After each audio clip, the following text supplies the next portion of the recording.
Welcome back to Zooming In at the Unpopulist. I'm Landry Ayers. At a recent conference at the Heterodox Academy, an organization founded in 2016 to promote viewpoint diversity on college campuses and defend academic freedom from the woke threat, attendees grappled with the new threat to academic freedom, this time coming from the White House. There was real disagreement about how much attention each threat deserved, and we explored these tensions in a podcast episode with writer Cathy Young, who attended the conference. This week, we take a look at that topic from a different perspective, as Berny Belvedere sits down with another guest at the conference, Michael Roth, the president of Wesleyan University. Roth advocates forcefully pivoting to take on the authoritarian threat that Donald Trump poses. They discuss how concepts like safe spaces and DEI have evolved, often serving as convenient scapegoats for political ends, and the Trump administration's efforts to strong-arm universities through funding threats and legal action.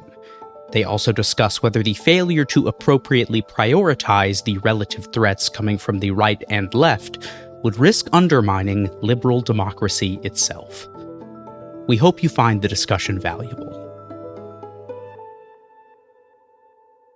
For many years, you've been an active participant in some of the most contentious culture war debates having to do with institutions of higher learning.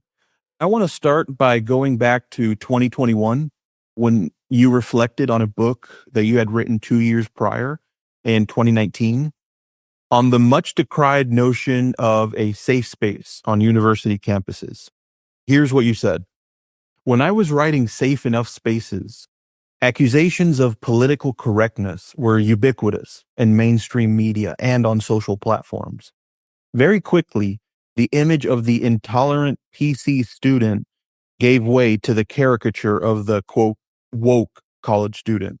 The stereotype of the woke social justice warrior only concerned with canceling other people is a politically useful, often racialized figure, but it's a wildly misleading one.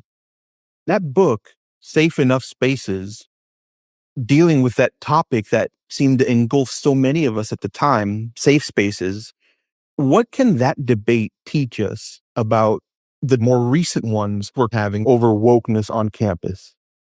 I think that the effort to find a antagonist, or I said a scapegoat, is a pretty well-known social phenomenon.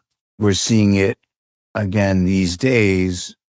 The attacks so far in higher education have been aimed at so-called elitist schools that are easy to mount anger against because most people don't have access to them.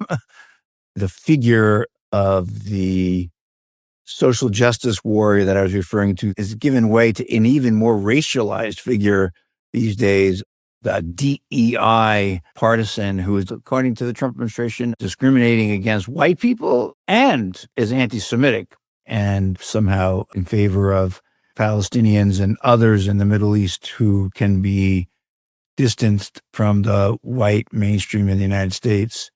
What we're seeing now is the Trump administration has really doubled down on this effort to find a group of people who can be marginalized and can be attacked. And by attacking them, you generate solidarity among those doing the attacking. Before we had the attacks on higher education, the first attacks were really against trans people, and especially trans athletes. Again, trans women playing women's varsity sports is a very small group of people, but easy to generate fear, opposition, and anger about. Throughout modern American history, you see groups, especially groups supported by the government, finding convenient targets and going after them. That doesn't mean that the targets of their attack are saints or martyrs. The targets can also be problematic figures. There are good arguments about why it's unfair for trans women to compete against cis women in some sports. There were real arguments there. So it's not as if all these things are open and shut. And there has definitely been anti-Semitism on university campuses. So there's often a grain of truth in the attacks. but the government makes an effort to find figures that it can create a radically negative image of, and then marshal our support for their attack on that image. What I found so useful about that passage is that it lets us start with the forest rather than with any of the individual trees. So evaluating the more recent fear over wokeness and the particular shape that it takes today on college campuses, but doing so without reference to past iterations of hysteria over radicalism at various institutions of higher learning, and not just institutions of higher learning, but across society more broadly, is, I think, an analytically impoverished way to proceed. I think that these things have a history, and college campuses are screens upon which the society projects a lot of its anxieties, sometimes its hopes, often its fear. The transition from anti-woke to anti-DEI, it's definitely racialized because it's all about discrimination against white people. That's the attack on DEI, that it's reverse discrimination. That seems to have supplanted the term wokeness, which of course is also a racialized term. But if you attack fairness, that's what equity means. That doesn't really get you very far. If you attack belonging, that's what inclusion means. It doesn't get you very far. Most people actually want diversity. They're not really anti-diversity. But if you label DEI, it comes to stand for this boogeyman of reverse discrimination. And again, the DEI work at some places seems to have been counterproductive, to put it nicely. So it's not as if this work was all perfect, but the demonization of it has, like these earlier efforts of demonization that I referred to in that passage you quoted, allows the government to rally the troops for its own purposes.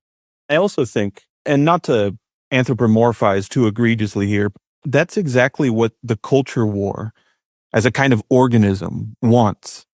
In order to perpetuate itself, in order to be used as a renewable resource by bad actors, by people looking to exploit their way to certain political and social gains, they need for people to only be able to focus on the current form and not connect it to past forms of these attempted repressions.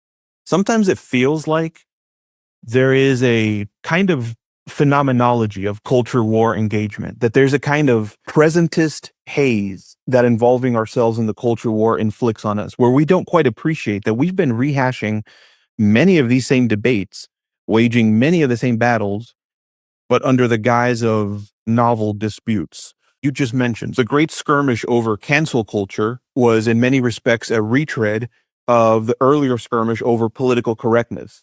The panic over DEI seamlessly followed from a panic over CRT. Seemingly overnight, out went the concern over CRT, and in came the specter of DEI. Rinse, repeat. For the people who are engaged in these debates, until you help them see that these aren't fundamentally new disputes, that we've actually hashed these out many times over the years, it doesn't feel to them from the inside that they're traveling on well-trodden territory. It's as if, for the most part, our collective memories are wiped. And when the new iteration of the same dispute comes around, we're back to making the same mistakes we previously made. We grant way too much to bad faith actors, way too much to their bad faith arguments, because we forget that we've dealt with them before and that we've always found their positions wanting. Yeah, I think that's exactly right. And colleges are a good place for that to happen, right? Because the students are brand new. 25% of them, more or less, are going to be brand new every year. You know, I've been teaching college students for a very long time. They have very little memory of what had happened to college students 5, 10 years before. In Safe Enough Spaces, I try to give the intellectual history of the idea of political correctness and show how the term evolved from a term that Marxists used about themselves, and then it became an ironic use on the left, and then eventually adopted by the right as a critique. In the 90s, people who are friends of mine made a film called PCU, Politically Correct University. If you watch that film these days, and we just showed it on campus recently, it's an attack on what we would today call DEI or wokeness, but it's from the student perspective. It's somewhere between Animal House and the Trump administration, I guess. But you do see the replay of these battles. And I think you're right to ask the question, who is being served by the rinse-repeat cycles of the culture wars? Like, what are we not paying attention to if we're paying attention to culture wars? And that seems to be a good question to ask. Can you expound on your idea of safe enough spaces? I find that middle word there really interesting. Sure. I came out of the study of Freud and psychoanalysis early in my career. Actually, my senior thesis at Wesleyan was called Freud and Revolution. So it was always about the politics of psychoanalysis. And I've done a lot of work over the years in that area, in the history of psychology and philosophy. And the psychoanalysts had this notion in the 50s and early 60s of the good enough mother, which then became the good enough parent. The good enough parent is someone who didn't make you psychotic. The idea was that you shouldn't try to be a perfect parent, because if you try to be a perfect parent, you're going to screw up your kids big time. But if you just say you want to learn the laws of physics, go run around in the street, that's not a good idea either. So you want a good enough parent, and they defined that as someone who didn't make you crazy, didn't make you psychotic. So I thought that this was amusing to anyone who knew a bit about psychoanalysis, and also apt way of thinking about how much safe do you want on campus. I thought Jonathan Haidt and Greg Lukianoff massively exaggerated the snowflake, coddled people in their coddling of the American mind, and that the call for safe spaces could simply be a demand that a classroom not be a place where professors hit on their students, where people were not subjected to racist or homophobic abuse, and that you had no right not to be offended, but you had every right not to be harassed or assaulted. So that seemed to be a little bit like the good enough parent. You're going to be offended by ideas. You're going to run into things that you find very troubling, but you're not going to be told if you don't sleep with me, you don't get an A, or you're not going to be told that you don't belong here because you're a Jew or because you're a religious Christian or because you're Black. I went back and looked at the history of the words safe spaces. Again, I'm an intellectual historian. It comes out of industrial psychology in that they try to find places for workers where they could talk about what was right and wrong with their situation of employment. Again, you weren't asking them to only work 2 hours a day or anything, but you were trying to find a way to get them to feel comfortable enough to tell an interviewer about their workplace. The subtitle of the book is A Pragmatist Approach. I was trying to find a middle ground between those people who really wanted to make sure that students were protected and those people who thought, oh my God, we're protecting students too much. They don't like my jokes, or they don't like my comedians or my music. I mean, I thought at the time, this is probably a decade ago, that some of my colleagues who were complaining about their students, they really should just get out of this line of work. If you're a teacher, you shouldn't complain about your students. You should figure out how to teach them. And if you can't, you don't get to write a book about why they're not good people. You actually should just stop teaching. Let somebody else try to teach them, because your job as a teacher is to create an environment which they can learn. And I was tired of hearing from people saying, well, students don't want to learn, or students don't want to hear offensive comments. I've been teaching since the early 80s. And of course, the students are different today than they were then, but you have to find a way to teach them. And I thought creating an environment where they were protected from harassment and intimidation, but they were not protected from novel ideas, was a safe enough space, a space of learning. And in my next book, The Student, I talk about a place where students can practice freedom. It's a similar idea. I think campuses are places where people practice being free, and they make mistakes and they learn from those mistakes. So you want it to be safe enough for them to make mistakes and not die, but you don't want it to be so safe that they never actually practice in profound ways or the new ideas and new modes of living. That's really well put. I think there are concepts that are innocuous in the hands of some, and then pretext for something darker and more repressive in the hands of others. And to me, the term intellectual diversity and some of its corollaries today, like ideological diversity, to me, that's taken on that kind of valence. So there's a reading of intellectual diversity that conveys and registers the simple benefit of being able to count on and include multiple different perspectives. And that's obviously good as a way to preclude groupthink, which is something that people are always worried about. But that idea, ideological diversity or intellectual diversity, it's also been used as a kind of prelude to a political push to repress those of a particular viewpoint. You've written about its importance as well, in your view. What's its value? Why is it important?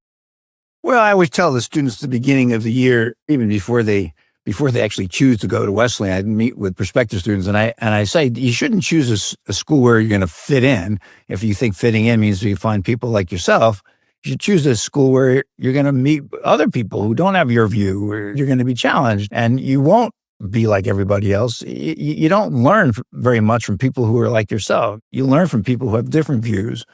And again, the pragmatist view, it's not a hard and fast formula. You're not going to learn something from a QAnon conspiracy theorist about the fate of pedophiles, and you're not going to learn from Nazis about Judaism. It's not an open invitation to everything, but you also don't want to have a situation where you are just among like-minded people, because it's just harder to make intellectual progress if everybody's saying the same thing. So about a decade ago, I wrote a piece in the Wall Street Journal about the need for more intellectual diversity on campuses. And I came late to the realization that campuses, especially in the humanities and social sciences, and especially in the Northeast, were just stocked with people who had very similar political views. And that when I talked about that with my colleagues and said to them, you tend to hire people whose political views are quite like your own, they gave the kind of answer that very prejudiced people gave in the 60s and 70s when they were asked to hire minority people, or if they asked to hire women. I remember clearly when I was in graduate school at Princeton, people saying, well, you should hire some women in the history department. And they said, oh, well, we would, but we only hire the best. And they didn't hear prejudice in their view. They thought they were hiring the best, but they actually did not believe that women could be the best. They had blinders on.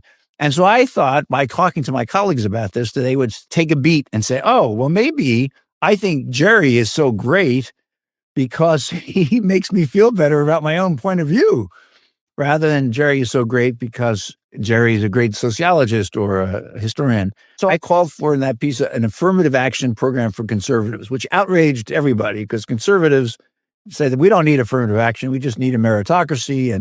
And my friends on the left said that I had sullied the words affirmative action with the word conservative. But I really just wanted to start a conversation, especially in the faculty, about their implicit and sometimes explicit biases against conservatives. Now, I realize that a liberal or a progressive can teach conservative things. I'm a Jew from Long Island. I teach Aquinas every year now. I do my best.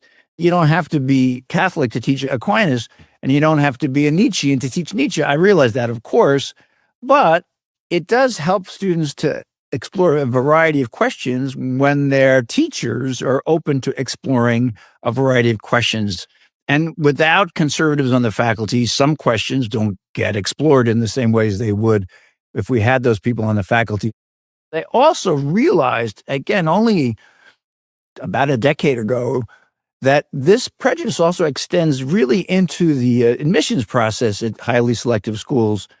I was giving a book talk and a group of guidance counselors were there, and they said that they would never allow a student applying to a place like Wesleyan or an Ivy League school to say that my kind of civic engagement is defending the rights of the unborn. And I said to this guidance counselor, oh, I'm sure that's not true. Admissions people would recognize that's a form of civic engagement, whatever their own views are about abortion or reproductive rights. And they all actually laughed at me. They said it would be professional malpractice for a guidance counselor to let a student talk about that in an application to one of these schools. And I found that horrible, actually, not because I have particular sympathy for one argument or the other. I just thought it was so obviously a form of civic engagement that if we say we want civic engagement, we have to include civic engagement on the right, not murderous civic engagement, but civic engagement of the kind you find in American politics. So we've had these conversations on campus at Wesleyan, and now the students are asking for more intellectual diversity and political diversity on the faculty. More faculty are interested, but it has been slow. I mean, we've hired a few people who may identify as conservatives There aren't that many conservatives who enter the humanities and social sciences these days in graduate school. And I do think that's a problem. I don't think the solution is to have the government mandate these things. I think that would be disastrous and be counterproductive. But I do think within the academy, we should pay a lot more attention to the ways in which our biases make the academy inhospitable for conservative people. You spoke earlier about walking the tightrope between fostering a culture of free and open inquiry and avoiding a kind of free-for-all where anything goes.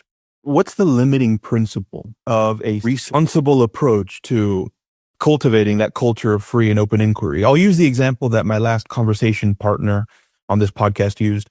We want to be able to rule out having a debate over whether slavery was morally right. I mean, that's settled. But we want to be able to have a productive discussion over whether any act of political terrorism is ever justified. That seems like a debate that should still be live, where we can reflect on arguments for and against. Is there a conceptual frame that you find useful here for how to rule in the right stuff and rule out the wrong stuff?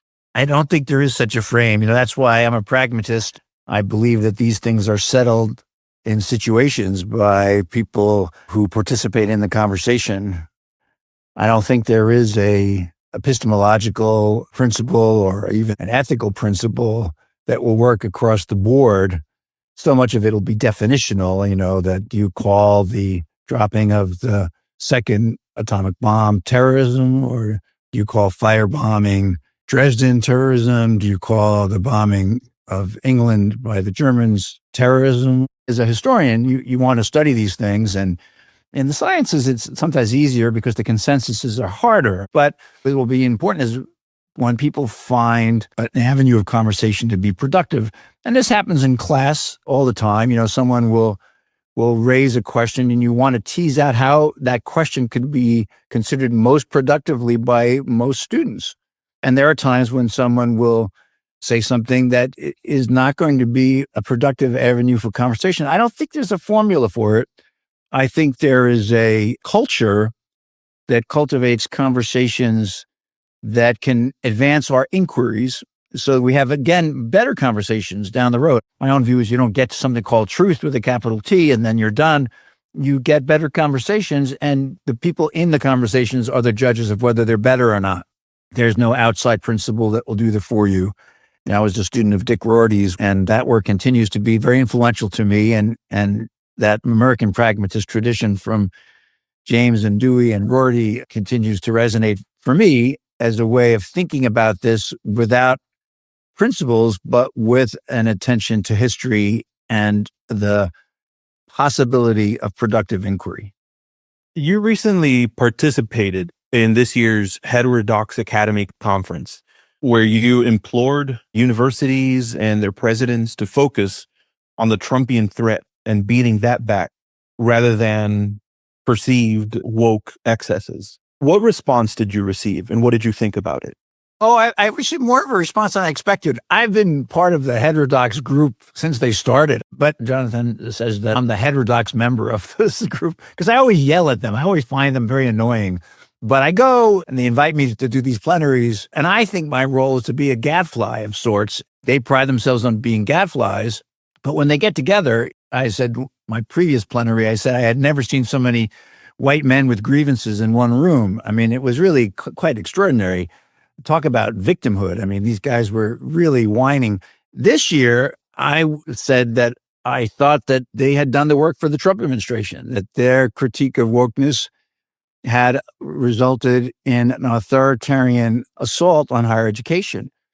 And that if they continue to worry about whether the Near Eastern Studies Department has too many leftists, rather than worry about the demise of academic freedom at the hands of the government, then they were just participating in what would become a fascist orthodoxy. I don't think I used the word fascist. I should have. I used the word authoritarian. I said that the so-called neutrality principle that people have adopted out of cowardice and complicity over the last 3 years, that's just a sham. They set it up so the president of Dartmouth and I would have a little angry exchange, which we did. And I was a little surprised that it got as much attention. I got comments from various people, and it was in the New Yorker and other places. One of the reactions, somebody you interviewed for this podcast said that people could walk and chew gum at the same time. That would be fine if they were critiquing illiberalism on campus and also standing up against the Trump administration. But that's not what they're doing. College presidents are, on the whole, with a couple of notable exceptions, being silent in the face of an extraordinary authoritarian attack on higher education and academic freedom. So I made those comments. I got some applause. I got some negative reaction. I felt like I did my job.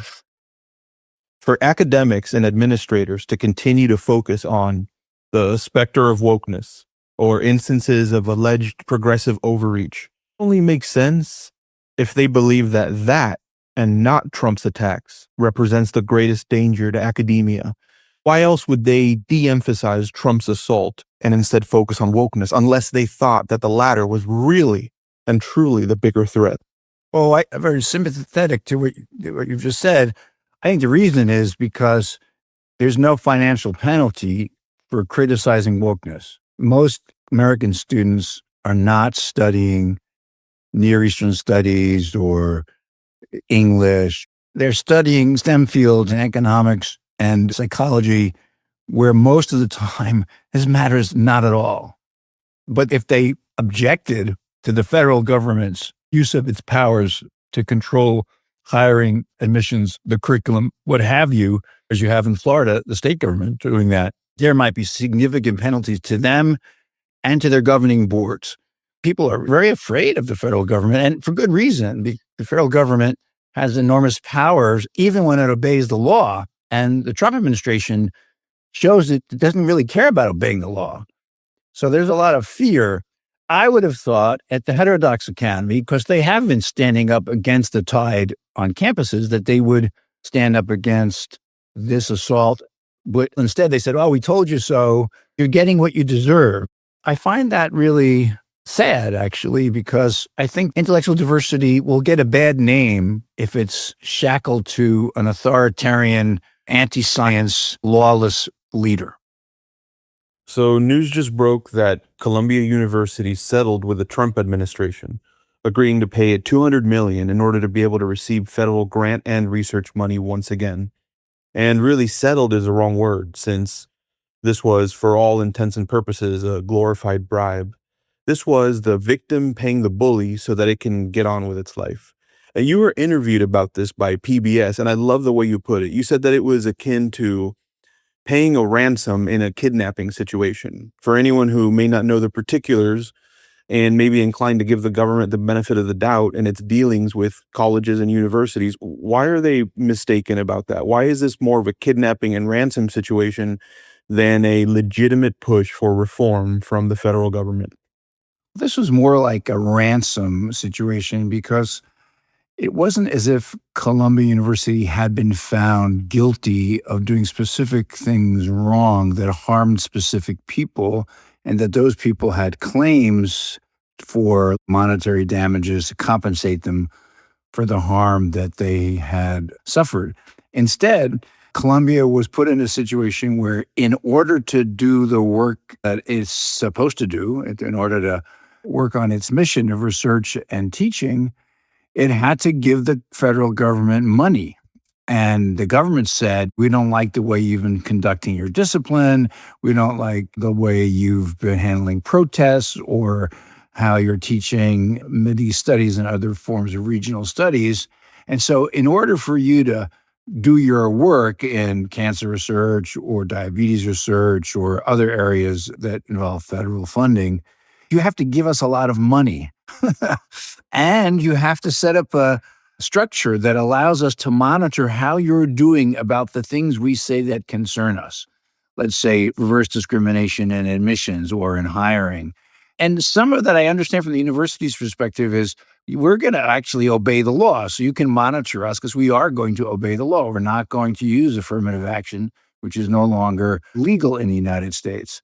So in that sense, the government is not asking the university to do something in addition to what it would normally do, except to undergo closer scrutiny by the government about how it teaches, does research, hires faculty, admits students. That alone is extraordinarily intrusive. The government has also asked Columbia to change its business model so it has fewer international students. That's a remarkable thing to ask a private organization to do. And so, under the guise of civil rights violations involving anti-Semitism, it's asked for all these other things, which I think the university would normally dispute or reject. But the government says, if you don't give us money and agree to those things, we will not allow you to have access to the resources that you've come to depend on for the extraordinary scientific work that takes place at the university and then the hospitals that are affiliated with the university. And so Columbia was in a kind of hostage situation. The government was holding the sciences hostage. And if Columbia wants to engage in that high-level scientific research, and it does, and we want them to do it because they're very good at it. That's why they get those grants, because they win them in competitive application processes. The government says, you have to give us $220 million and agree to this oversight. So regardless of whether Columbia feels it has done anything wrong, they just want to give them the money so that they can go back to work. And that's why I describe it as a ransom situation, or even more graphically, people have described it as extortion. I want to read another quote of yours that I found really insightful. You said, "The story of American higher education has been hijacked by people who have benefited from it. They've succeeded in life in part because of the education they've had, but they get out and then they kind of pull up the ladder." Can you say more about who these people are and what you meant here? Well, President Trump went to an Ivy League school. Vice President Vance went to Yale Law School. Secretary of Defense went to Princeton. All these guys went to these schools, and what they're doing is to make it harder for these schools to provide the kind of assistance that Vice President Vance received, has made it possible for them to go to these places. What I meant by pulling up the ladder is that they will make it harder for colleges and universities to be engines of social mobility. I don't think we've done a good enough job in that respect over the last 10 years, but it's still a significant vehicle for many Americans to expand their worlds intellectually and culturally, but also improve their economic prospects. And so by attacking these schools and their ability to serve low-income students or students of color, they're destroying a vehicle for advancement that they themselves have used to become political leaders or media celebrities or both. I want to ask you a question in your capacity as a university president. At Wesleyan, you approached student encampments in protest over the war in Gaza differently than other high-profile university presidents had. What was your approach and what was the thinking behind it? Well, the demonstrations at Wesleyan were nonviolent and, on the whole, not disruptive. What I mean is that there was an encampment. The protesters recognized the rules of engagement, so to speak, at Wesleyan. They couldn't block any entrances. They couldn't claim territory for themselves that was off limits to other people. They could bear witness to a cause, but they couldn't do so in a way that made it harder for everybody else to go about their business. And although they were passionate about their pro-Palestinian views, and they wanted the university to divest from any companies that did business with Israel, and so disagreed with me about that, they made their views known in a way that did not prevent other people from either speaking or attending class or going about the business of the university. And so I applauded them for being concerned about a really important event in the world and the extraordinary human rights abuses that we've seen in Gaza. And at the same time, I thought their demands, as they put them, were not appropriate. So we allowed them to have their encampment, and then we negotiated an end of their encampment, which allowed them to make an argument to the board, since they knew I disagreed with them, why universities should divest. And so I think everybody learned something. They learned something about protest and about making their voices heard. We heard their arguments about divestment. They were rejected by the Board of Trustees. There was a small group of protesters who violated the rules and they had consequences. In the fall, when there was that divestment vote, there was a very small group of protesters who attempted to take over a room. I had the police come and then the protesters left. The guidelines made it clear the encampment probably had the same percentage of Jewish students in it as there were who were not in it. There were people who definitely were offended by the slogans of the pro-Palestinian group. But as I've said before, and I said it to the meetings with Jewish students last spring, you don't have a right not to be offended, that there is protected speech. Harassment was not protected, and there wasn't harassment on our campuses. So I think part of it is that there's a tradition of protest at Wesleyan. I myself slept in the president's office when I was a student to protest against apartheid in South Africa. There are rules of engagement that students and the university usually understand. And so I think our size helped a lot. We're 3,200 students. The students know me. I walk through the encampment every day, a couple times a day. At the bigger places, it was just harder for the administrators to have productive conversations with the protesters. In some schools, there were lots of people who were part of the protest who weren't affiliated with the school. We didn't have that at Wesleyan. When you have outsiders who have no stake in the institution, that does make it harder. They don't really care if the institution does well. I think the people at Wesleyan wanted Wesleyan to do the right thing because they also care about Wesleyan. And we had different views, but we believed in our institution. And I think that helped a lot. So I defended their right to protest. I was hoping that their politicization would lead to much higher participation in the elections in the fall. I'm not sure it did, actually, but my hope was that students would become more energized citizens, not just protesters, but energized citizens who would work in their towns and their states and in the country for a better public sphere. That, to me, that would be the best outcome of people learning to raise their voices and to make political arguments. Looking out at some of your counterparts at other colleges, did you feel like among other college presidents that there was a sufficient level of alarm over the arrest and detention of Mahmoud Khalil? I wrote something in Slate when he was arrested. I found it an egregious assault on the values of higher education in the United States. Mr. Khalil and I would not see the world the same way. We have different views about the Middle East, but that doesn't matter. Young women at Tufts, these were egregious violations of basic rights in this country and intimidating for college campuses in particular. I don't think my view is that different from other college presidents with whom I've had informal conversations, but they were very reluctant to say that in public. A friend thought I was wrong to speak up. The reason, he said, that Michael Roth won't get hurt, but maybe other people who work at Wesleyan will get hurt. There'll be a raid on the kitchen staff or the groundskeepers. There'd be an attack on academic departments or on grants. I do think that's the basic collaborationist dilemma. You say, I know it's wrong for them to arrest these international students, but I don't want to say anything because I don't want to make things worse for others. John Gans called this the Vichy moment in America. In Vichy, France, where you have a cafe, they tell you can't serve Jews, and you say, okay, I won't serve Jews. This way the dishwasher still has a job. That kind of compromise with authority in order to protect other people seemed to me that that's a kind of appeasement that is doomed to fail in the long run. There were some people who spoke up, for sure. Michael Galvin at Delta College and Pat McGuire at Trinity, Washington, and some others. And then eventually there was a statement from the AAC&U and the American Academy. And that was actually more about funding for scientific research. And I thought it was really important that they also object to the arrest of international students, especially if the arrest is really because they protested. I mean, people were protesting me. I would object to them being arrested. I don't think they're right in their views, but that doesn't mean you should arrest them.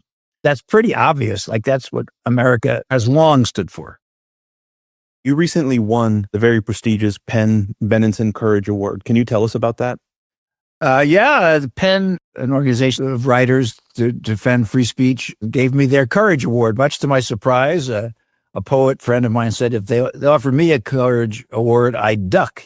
I don't see myself as courageous at all. I'm actually quite nervous about everything. But I guess because I've been outspoken about these issues, the PEN Group gave me that award, for which I was very grateful. My friend Saidiya Hartman, who I admire greatly as a cultural historian and critic and artist, introduced me, and I hope it brought some attention to efforts in the Academy to resist authoritarianism. Thank you for listening to Zooming In, a project of The Unpopulist. To get all of the updates from our new series, Executive Watch, make sure to subscribe for free at theunpopulist.net. Until next time.